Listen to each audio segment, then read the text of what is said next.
In the 1990s, Marty, a young girl, loved listening to the podcast Monsters Among Us. She was especially fascinated by ventriloquists, particularly Edgar Bergen and his dummy, Charlie McCarthy.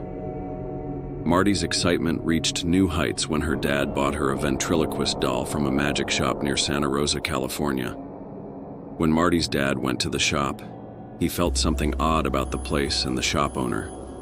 As he paid for the doll, the owner gave him a strange look and said, "You know, when you put your hand inside, he's going to come alive." Marty's dad laughed it off, thinking the owner was just trying to be spooky. Marty was thrilled when she received the doll. She loved playing with it, pretending to be a ventriloquist like her hero, Edgar Bergen. However, not long after, strange things began to happen. Although the doll had a hard plastic head, its smile seemed to change on its own. Sometimes it looked like it was grinning wider. Other times it had a sly, almost sinister expression. Marty's family started to feel uneasy.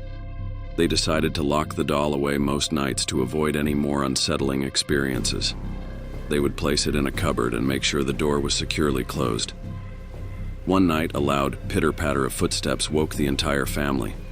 They assumed it was their dog or someone walking around, but when they checked, they found the living room empty. The only thing out of place was the doll sitting on the couch, even though they always put it away at night. Marty insisted, "We always put it away because I loved it so much." This wasn't the only strange thing.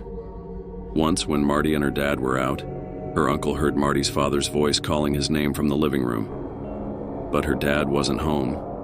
When her uncle went to check, he found the doll on the couch again, alone. These occurrences frightened the family. They started hearing their names being called and footsteps at night. The doll seemed to have a life of its own. Finally, they decided to get rid of it. Marty's family, being religious and Mexican, thought the doll might be possessed. They tried to burn it on the grill, but Marty said it wouldn't go up in flames at all, whatsoever. They tried cutting it with a knife, but the blade couldn't even scratch it. Frustrated, they threw it in the trash. But when Marty's dad checked the bin after garbage collection, the doll was back inside. Desperate, they dug a hole in the backyard and encased the doll in cement. Even though they've moved away, Marty says the family still thinks about the doll and the unsettling possibility that it finds one of us someday.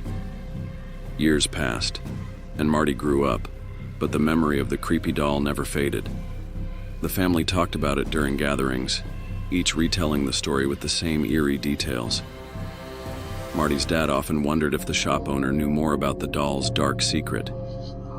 The thought of the doll escaping its cement prison was a fear they never truly shook off. The family's new home was far from Santa Rosa, but strange things occasionally happened. Marty's little brother once found a doll's head in the backyard, but it wasn't the same doll. Still, it sent shivers down their spines, reminding them of the ventriloquist dummy buried in their old home's backyard. Despite the new oddities, the family tried to move on. Marty grew older, but she could never bring herself to own another doll. Her fascination with ventriloquists turned into a fear of anything that resembled the old dummy. She avoided puppet shows and even kept away from toy stores that displayed ventriloquist dolls.